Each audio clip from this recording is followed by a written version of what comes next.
Hi, everyone. Thanks for listening to the Founder Spirit podcast. I'm your host, Jennifer Wu.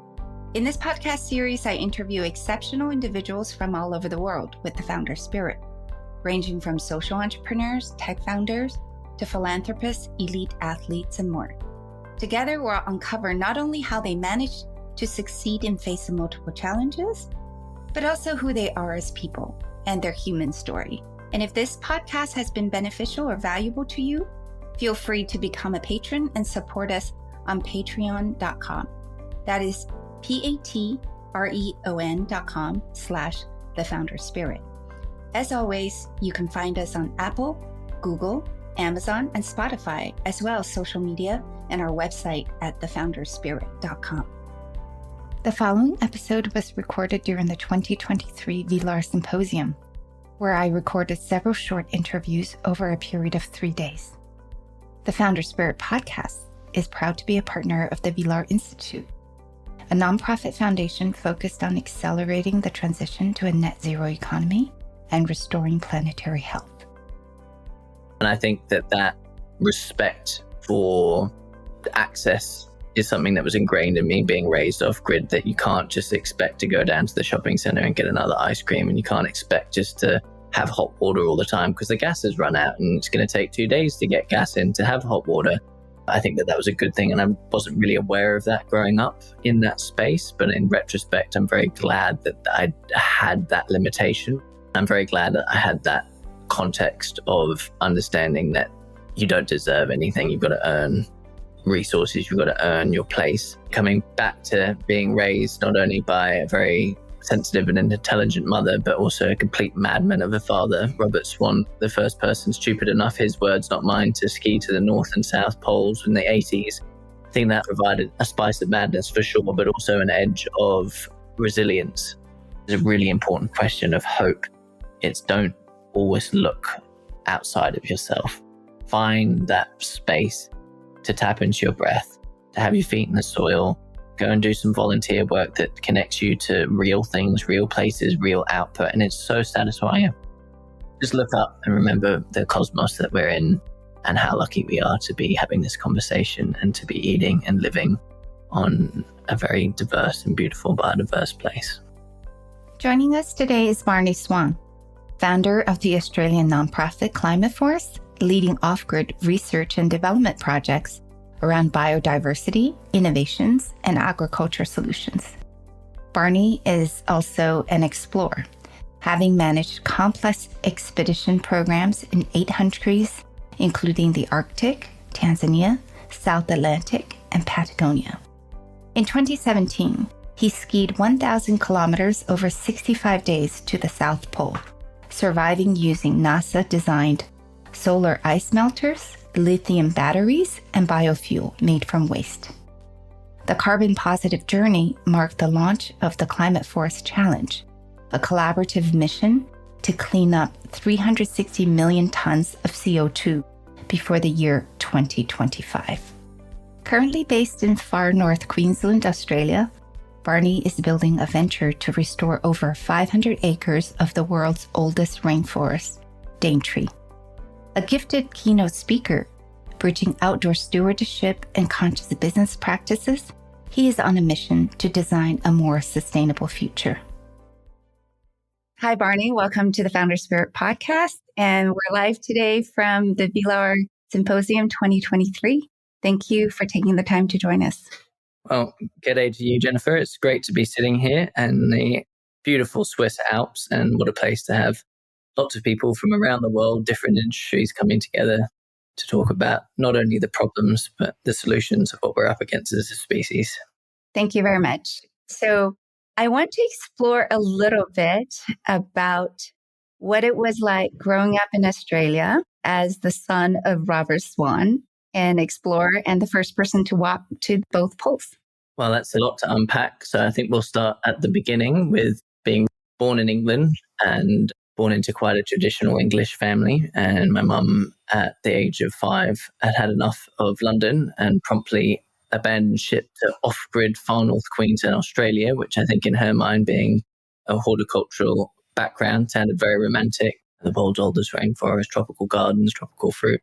But little did she know that moving off grid was a very hard decision in the year 2000, when lithium batteries were definitely not a thing. And if I put my fan on 3 instead of 1, the power would cut out at about 4 in the morning. And so you'd be pretty hot come 6 o'clock. And I think that respect for the access is something that was ingrained in me being raised off grid, that you can't just expect to go down to the shopping center and get another ice cream. And you can't expect just to have hot water all the time because the gas has run out and it's going to take 2 days to get gas in to have hot water. We didn't have air conditioning being raised in 40 degrees Celsius heat with 100% humidity. A lot of people would cringe at that. And so I think that being very aware of the reality that around the world, a lot of people don't have access.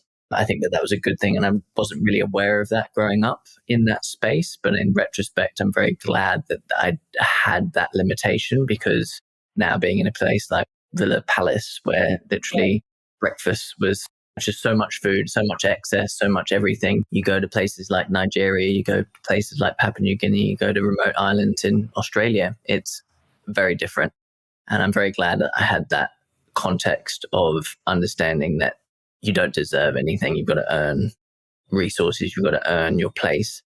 And I think coming back to being raised not only by a very sensitive and intelligent mother, but also a complete madman of a father, Robert Swan, the first person stupid enough, his words, not mine, to ski to the North and South Poles in the 80s. I think that provided a spice of madness for sure, but also an edge of resilience.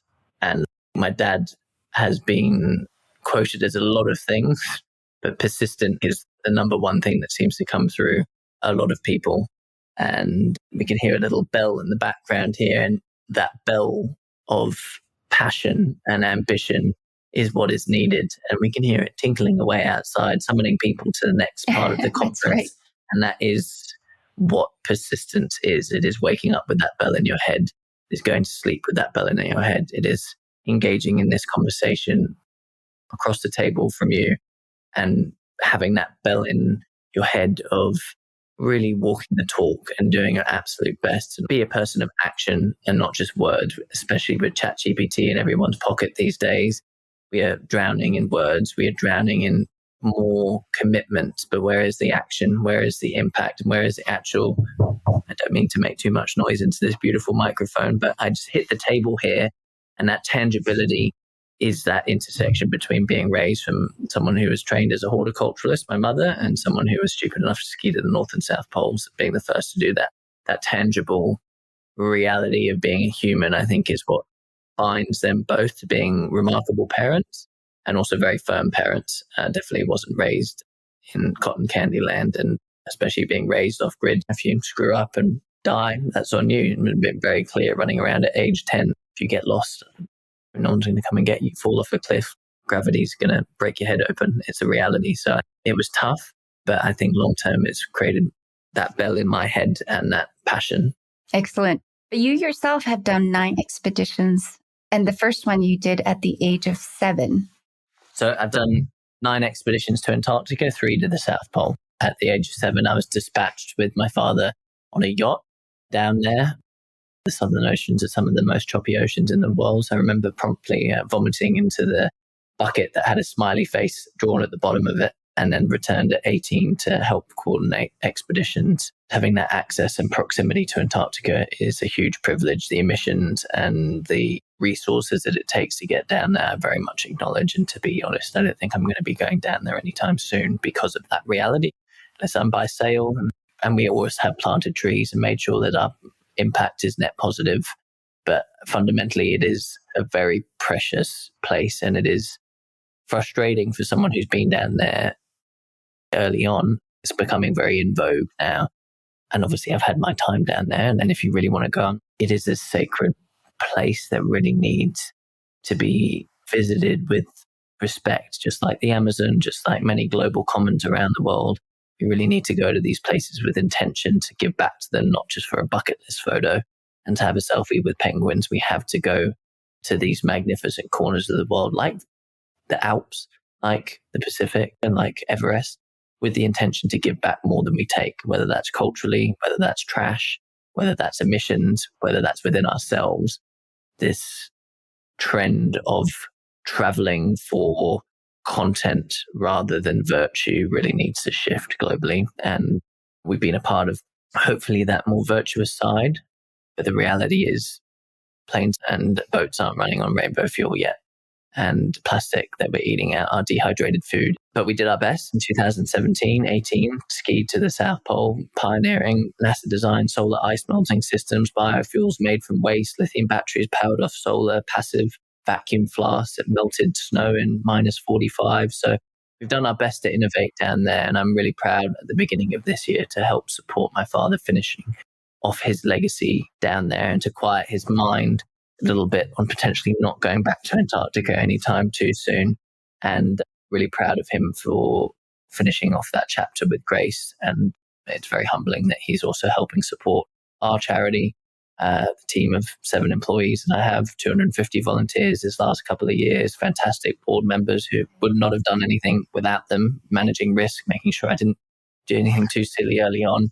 That circle, that team, that charity, Dad is coming in and helping make sure that the land that we're working on is secure, and then we have a blueprint to scale to Asia Pacific and many other tropical forests in need of equitable models of land management, because conservation can't remain in a charity mode. We have to make good business sense out of diversifying land, whether it's agroforestry, food, biodiversity credits, whatever it may be, cattle, monocultures, we really need to diversify. So it's really a beautiful transition that I've supported Dad with his Antarctica legacy, and now he's coming in this year to support what we're doing in the world's oldest rainforest in Australia. And hopefully after that, potentially he can go on a holiday for the first time in several decades, because he has definitely been going hard for a long time. And I think he just needs to cycle around and smell the roses a little bit.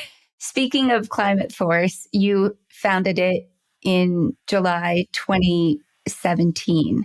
What inspired you to found the company basically out of nothing? I think working as a consultant, doing a lot of work with expedition facilitation, not just in Antarctica, but Iceland, Kilimanjaro, around the world, I saw a lot of fluff, basically, when it comes to natural capital. A lot of amazing pioneers, like I planted trees with Jane Goodall, what a legend, beautiful, amazing soul.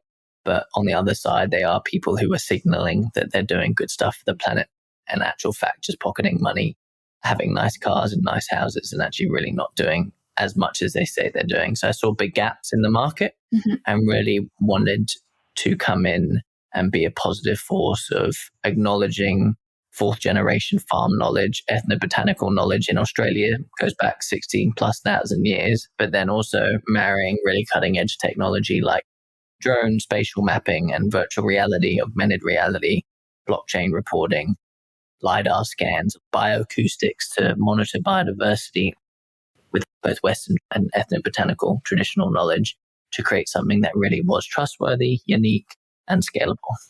So I understand that you're working on the restoration of Daintree Forest. It's the world's oldest rainforest. It's 180 million years old versus Amazonia, which is 55 million. So tell us a little bit about your work there. And definitely not comparing and contrasting. It's definitely not the size of the Amazon and the Congo as well. Amazing rainforest, but that's only 17 million years old. And also in Borneo, Indonesia, Sumatra, again, amazing ancient forest. But we do have that claim as being the world's oldest rainforest. 180 to 220 million is the range. And yeah, it's a very hard place to work. It sounds romantic, but it's really not when you've got meters of rain falling in a couple of weeks. I had fungi infections more than once in my feet and lost my mind from weeks of rain on end. But fundamentally, it is a global common, and it's the only place in the world 2 World Heritage Zones meet. We've got the world's oldest rainforest, Daintree, which is part of the Wet Tropics World Heritage Management Area. And then to our right, we've got the Great Barrier Reef, which hopefully doesn't need too much of an introduction, the world's biggest reef system, over 2,000 kilometers of reef.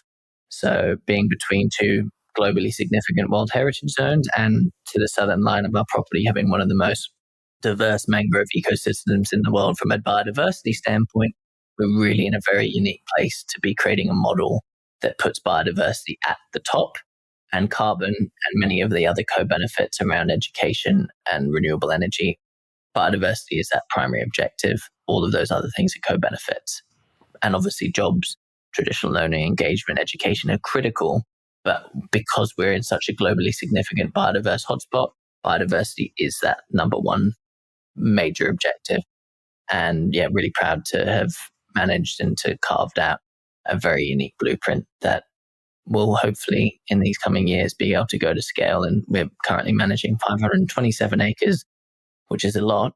But the reality is we need millions of acres managed better globally. I was chatting with the gentleman in Geneva a few days ago who has 5.5 million acres under management by 2030. He wants 13.5 million acres under management in Angola, Liberia, Papua New Guinea, Mexico.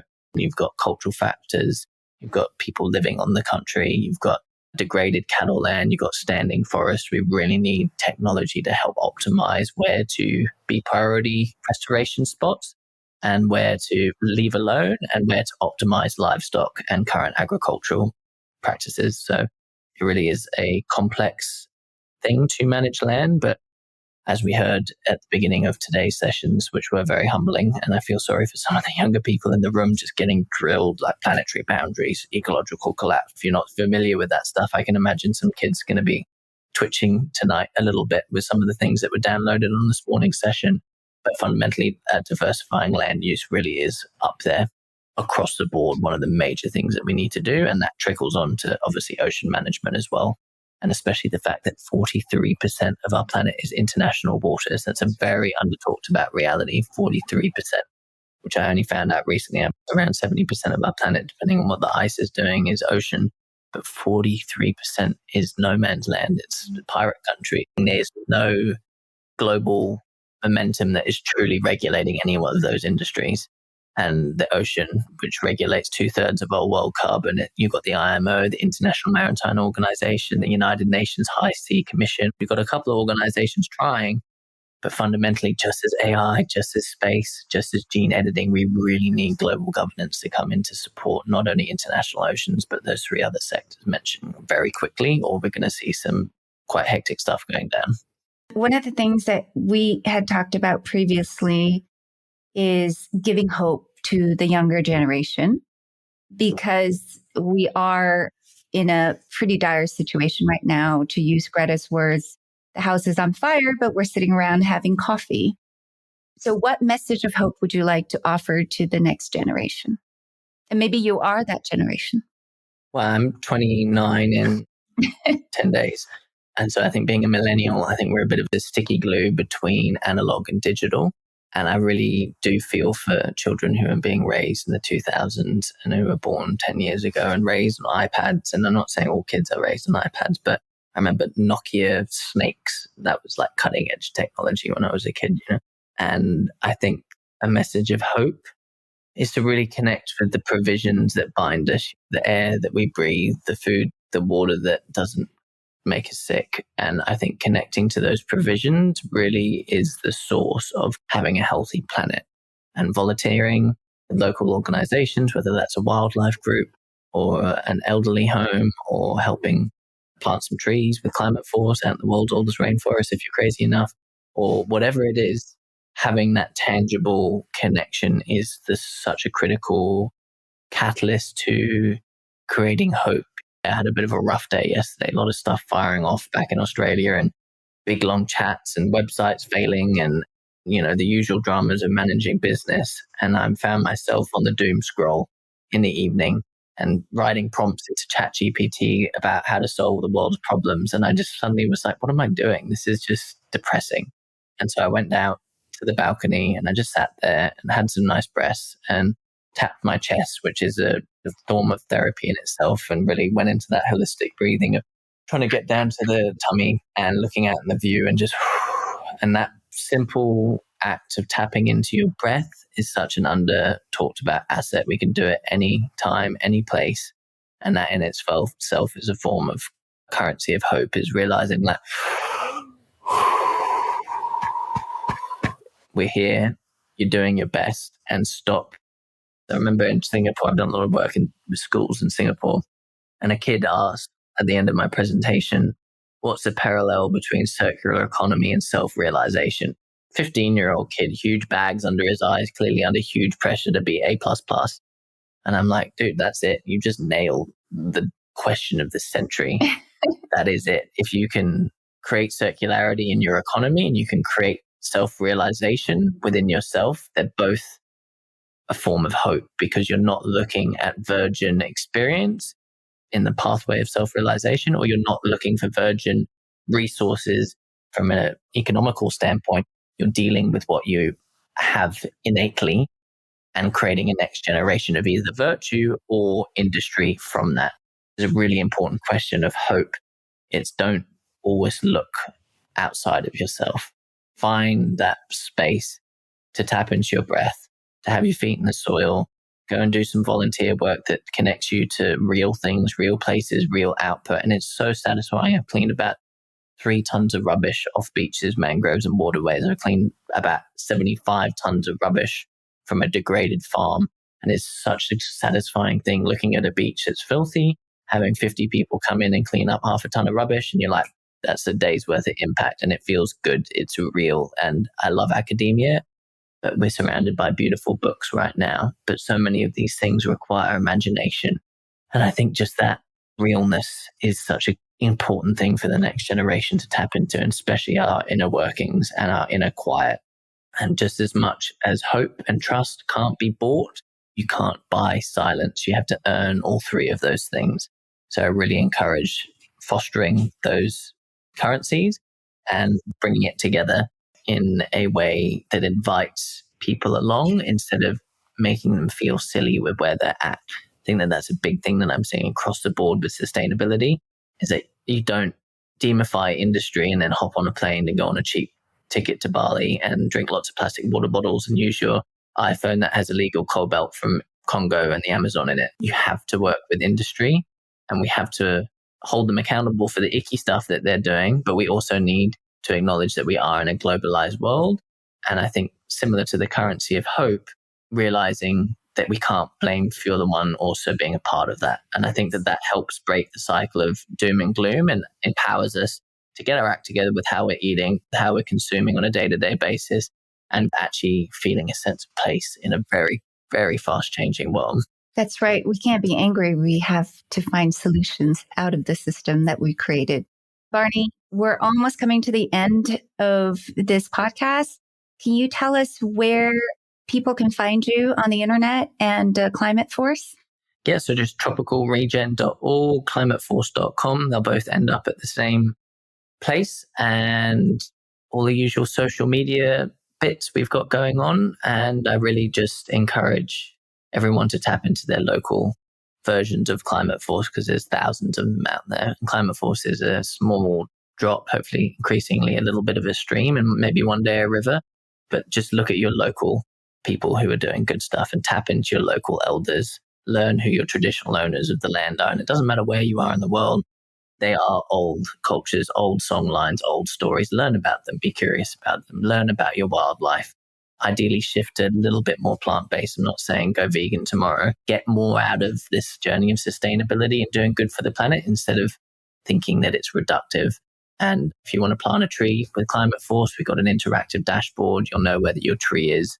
So that would be awesome if anyone would like to plant a tree and see that grow over time, not only on a 2D dashboard, but we're working towards having that augmented reality VR friendly by the end of the year. So any support on that front would be amazing. And we're doing extensive research and development with biodiversity tracking and various other modular technologies to create more resilience for rural communities. So any support would be amazing. But again, not about ClimateForce. Just look at your local resources, look at your local network. And I really encourage that connection to try and connect a little bit more with local elders. It's really important. Both getting the elderly and the young intertwine is really important. Japan does a great job at that. And I think the rest of the world can really integrate that a little bit more into their culture and their society. And yeah, just tap into that breath. It's a bit cliched and a bit hippy dippy, but we can do that right now at the end of this podcast. Go outside, look up. And I think looking up is important, especially with us all looking down on our phones these days. Just look up and remember the cosmos that we're in and how lucky we are to be having this conversation and to be eating and living on a very beautiful biodiverse place. Thank you very much, Barney, for joining us today. And if this podcast has been beneficial or valuable to you, feel free to become a patron and support us on patreon.com. That is patreon.com/thefounderspirit. As always, you can find us on Apple, Google, Amazon, and Spotify, as well as social media and our website at thefounderspirit.com. The Founder Spirit podcast is a partner of the Villars Institute, a nonprofit foundation focused on accelerating the transition to a net zero economy and restoring planetary health.